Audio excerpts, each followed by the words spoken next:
afternoon on what is a warm, grey and cloudy day. It is Sunday the 13th of August. I've got a nice hot cup of tea.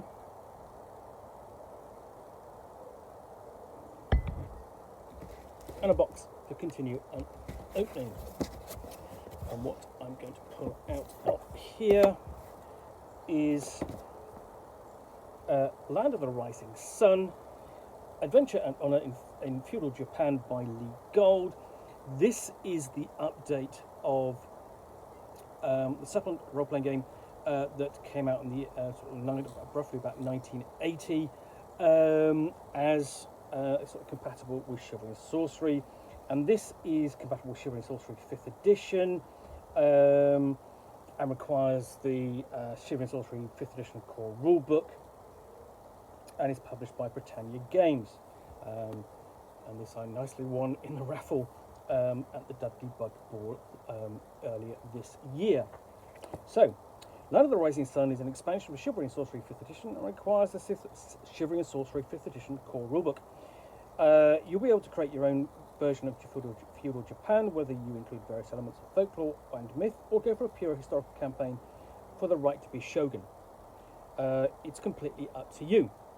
Land of the Rising Sun covers the late classical period of Japan through the middle of the feudal period, circa 850 to 1500 Christian era.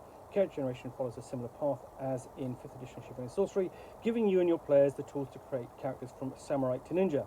The magic rules draw on the Japanese elements of air, earth, fire, metal, water and wood, while the religion rules allow people to play Buddhist or Shinto priests, adding other branches of religion to those found in Chivalry and Sorcery.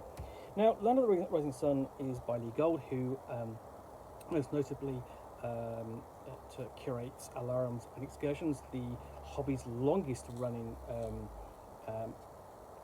amateur publication, and this feels essentially from the start not dissimilar to the other role-playing games set in feudal Japan at the time, which would have been Bushido, covering all the same area. You will certainly find a review of the original Land of the Rising Sun on my blog, and I will get round to reviewing this in due course. So, we look inside, and we've got a forward, dedication, and a glorious, says it there, glorious table of contents. But, okay, I'm not going to tell you why it's glorious, because A, so that's the first page. That's the second page. Oh, okay. I say second page, the second set of pages. Third set of pages.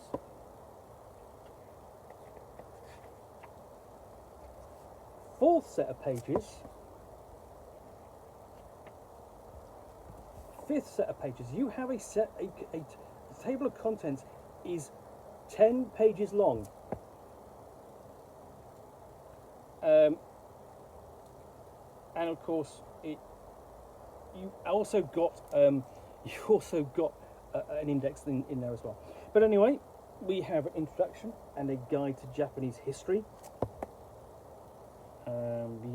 Essentially looking at different eras, so we are looking at sort of like the Yamamoto era, conquering the Ino, giving a historical pattern and role-playing opportunities during that period.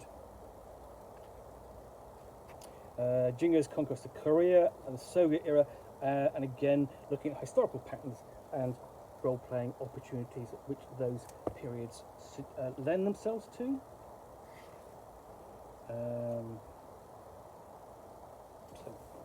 Essentially going forward through the different periods of Japanese medieval history, medieval era.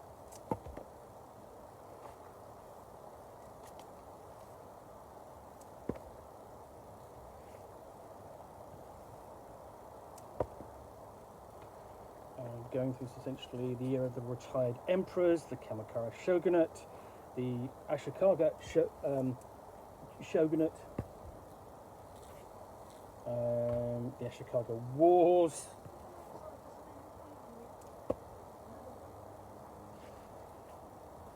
and then we begin looking at the social context, the setting, childhood, marriage and divorce, food and entertainment, essentially, good manners, obligations, punishment, and looking at sort of the culture of Japan from the point of view how a player character will experience it, and notably looking at suicide and seppuku and reasons for it.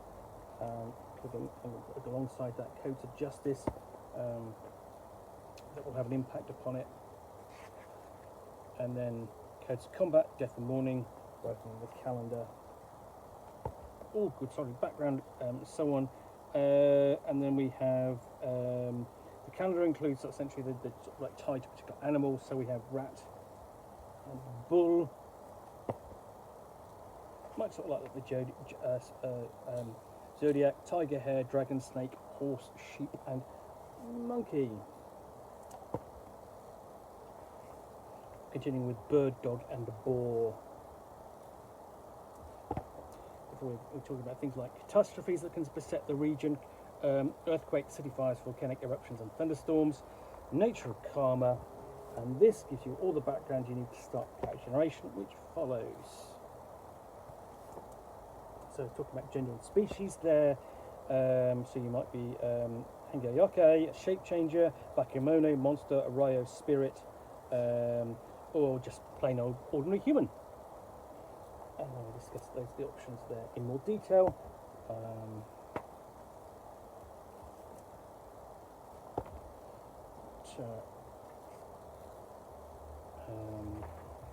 then looking at personal attributes, so we've got a table of attributes to roll on, and things like omens, a social class as well. So there's even a chance that your father is a mage.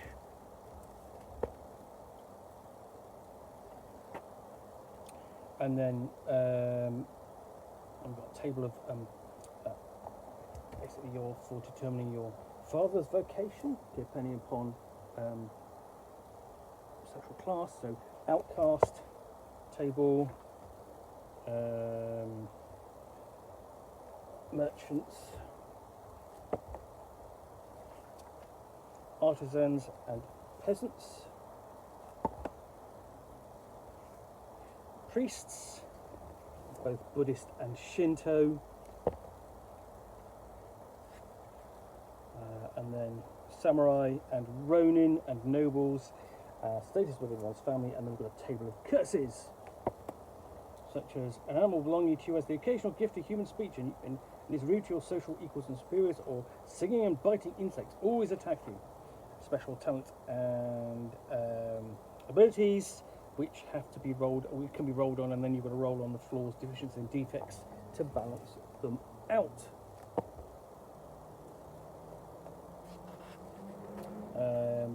Japanese personal fears, character size, all elements of the characters, and then determining your horoscope according to the animals listed earlier. You've got a list of basically random names, but and then given names.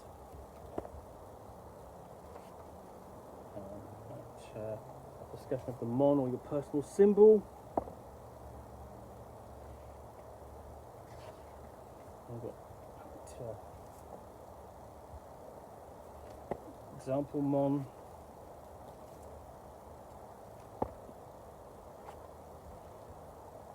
Discussion of Japanese language, both written and spoken, and then different vocations the player characters can undertake. Starting off with the warriors, so ashiguro, ward guards, bodyguards, samurai and noble warriors, basically Oto Karate, literally heroes, or Waco pirates, bandits, gamblers, and ninja. They don't exist. Thieves and burglars,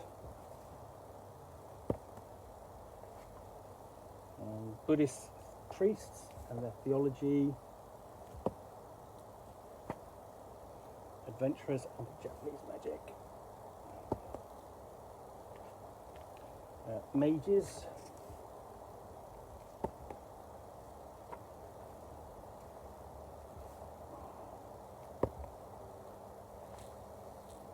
And then we get onto a list of skills, starting off with agricultural skills, including silkworm raising and tea growing, arts and entertainment, games of skill, performing, gardening, origami, playwriting, tattooing, stilt walking, charismatic skills, including administration and socializing and legal manners and interrogation before getting into combat skills. So quite a range of interesting skills. I can't see stilt walking going to be all that useful on most day-to-day situations. We have battle calmness skill, line fighting, and then detect, plan to attack, and chance of different types of weapons to use. Cooking and brewing skills, crafting skills, and sort of things like hair setting and fireworks and magical instrument carving, or musical instrument carving, sorry.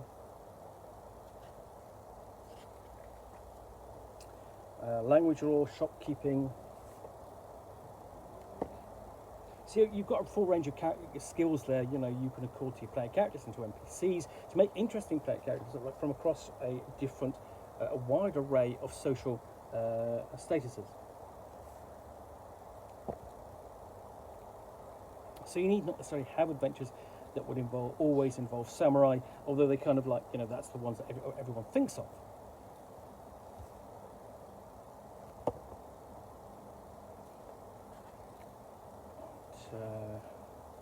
And then veterinary mediciner, so medical skills and things like that, including poison knowledge and whether they're getting it from giant centipede poison or jellyfish poison or fugu poison.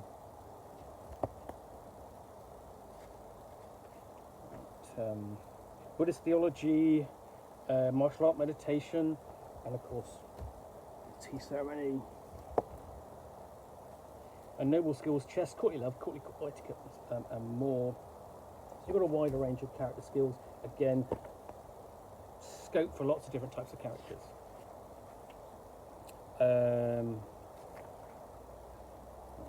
Thievery skills include disguises, escape artist, and garrotting, and hiding messages, picking locks. So, yeah, very much ignoble skills.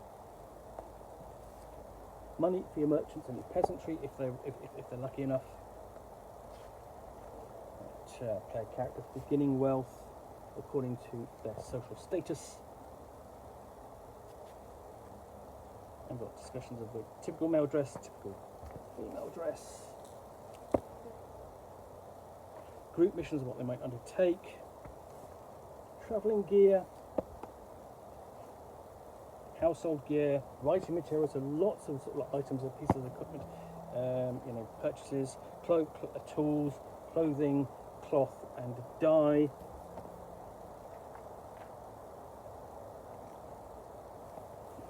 Food, including a table of noodle ingredients, entertainment and amusements. And then going to an inn, and what can be found there, long-term lodging and so on, and then building construction, Japanese home or shop. Then we've got actually floor plans for a typical home, the mansion or tea house or upper class inn, sort of flexibility of how these locations can be used, and discussions of different various types of building. Religious expenses, donations, divination, souvenirs, how the player characters might possibly interact with their faith, buying and enchanting magic materials. There are more tables for that. And these are all keyed into different elements, so you've got a table here for wood and gemstones, metals and minerals, and miscellaneous magical materials. Finally, and it's just sort of fun again, shields, armor, and helmets. So we've got a list of all the weapons that might be found in the setting, and these are going to be kind of all familiar with you know, if you've been playing role-playing for any length of time, you'll come this in sort of like in one role-playing game or supplement or another. You know, we've got the tables for those. And then missile weapons, and then between the arms and armour and the armour we've got a discussion of battering rams. Movement, so by day and by the hour and day, and then we finally get into combat.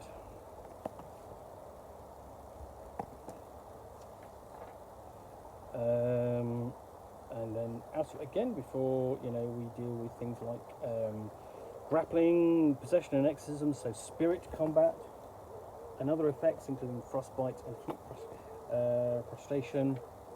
The astrologer's way, so you can basically cast some omens to determine possible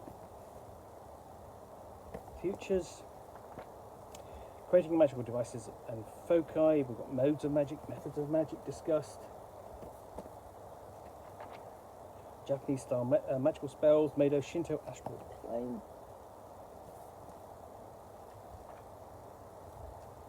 And we've got some basic spells to go with it. So here we've got basic magic earth magic in the kami, earth skin, sinkhole, quake. And for air, you've got circle of silence, wall of silence, typhoon, basic magic, so on fire walking, calm the tengu, tengu fire, and more. So you've got quite a few magical spells for that. Basic magic, metal spells, so burn lyre, dull blade, hill rust. So you've got a lot more to do with the metal spells than any other.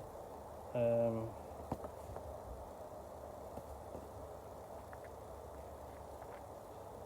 you've got command magic, including animal magic.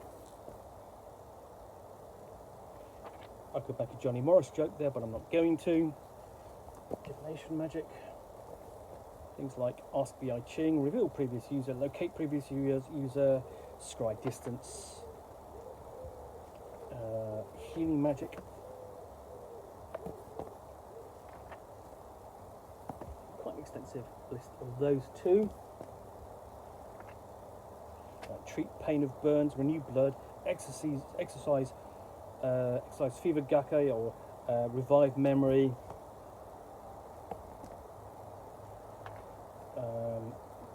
We've got illusion magic, and then with the realm of the Meido, the magic of the Meido, the astral plane, such as eat vitality or ghostly wrestle or possess human body. So some of these won't be available for the player characters necessarily, but they might be for the spirits and so on. Plant magic, summoning magic, transcendental magic, which is basically meditation magic. So we've got quite a list of spells and different types of magic. And then after that, you've got acts of faith, again, different form. And essentially, again, tying them into the two major religions, Shintoism and Buddhism. And then you've got the acts of faith themselves. Prayers such as blessing and holy prayer, 100 prayers, remember the dead, temple dedication.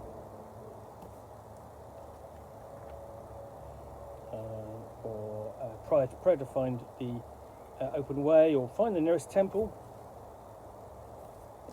And some of these are listed really from the core rulebook. Some of them are new here. And then we get onto the setting, including its geography, political factions, social structure, and also coping with the culture. That's an interesting section. Essentially,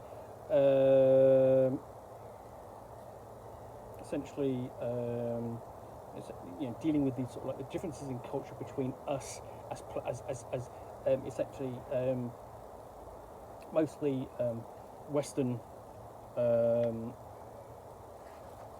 to Westerners coming to a different culture that is medieval Japan. Tables for random encounters. So again, quite an extensive number of those.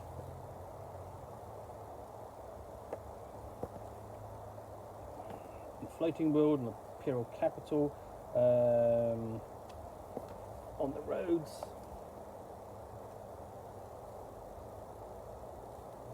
and in the wilderness, and the Mayday, the astral space.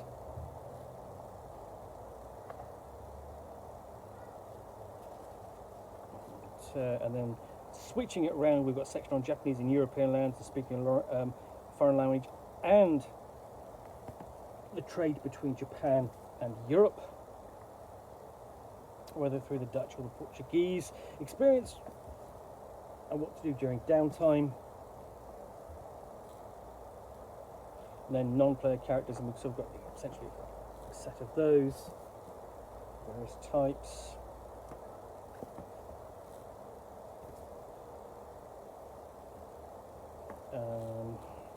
Different animals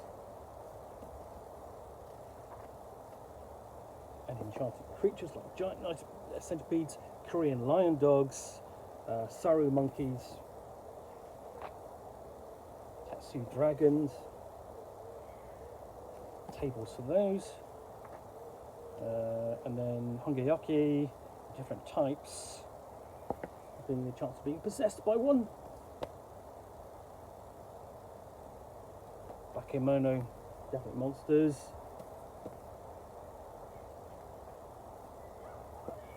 And these again are characterized sort of like by water and dry land.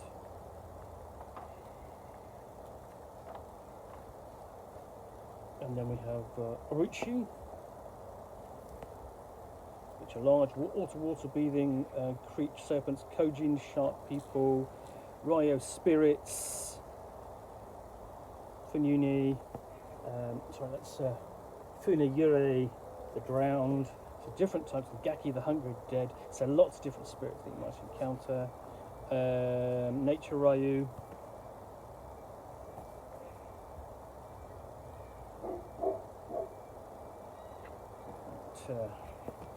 Demons and more, including their minions and the spells they might cast, like common curses, appeal to demon, waken ghost, and more.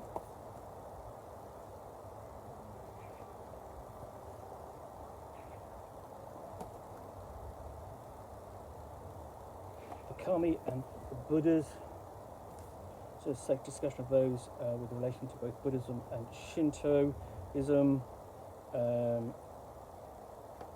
And then we have Appendix 1, scenario ideas,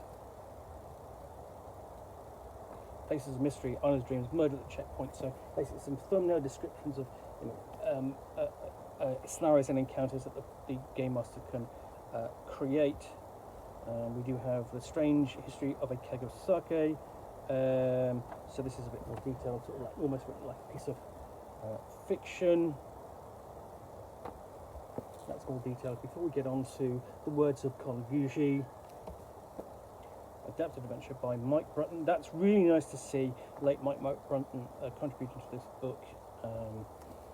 Erstwhile author, worked on both White Dwarf and Imagine.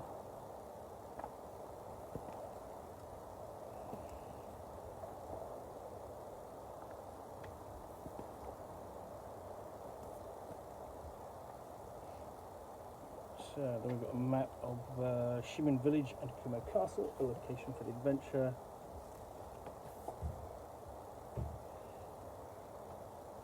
And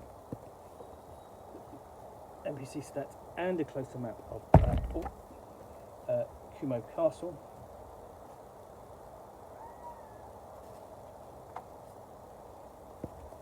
And NPCs inside, followed by Appendix 2 deals with the I Ching, means of divination, Japanese law,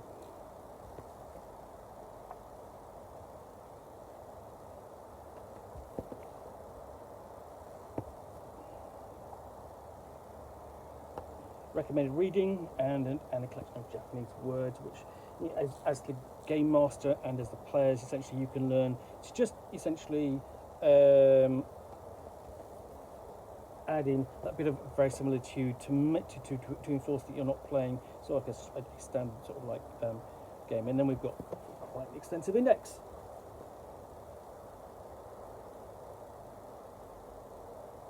And then the Kickstarter backer lists. and then a final map of Feudal Japan, and an elevation map of Feudal Japan, and a forest and woodland map. So you've got 3 different maps of Japan, so political, topographical, and forest. So yeah, that's Land of the Rising Sun for use with Chivalry Sorcery 5th edition. Hope you've enjoyed this unboxing in the Nook. If you have, then please do click on the like button down below. And if you've got any comments or feedback, I do appreciate you taking the time to post those. And lastly, if you want to be alerted to more unboxings in the Nook, where you'll see me out here with a box containing a book or game which I'll unbox and chat about to the best extent of my knowledge for roughly 10 minutes or so, all of course accompanied by a nice cup of tea, then please do click on the subscribe button down below. Thanks again for watching another unboxing of the Nook. Be back again soon with another one. Bye for now.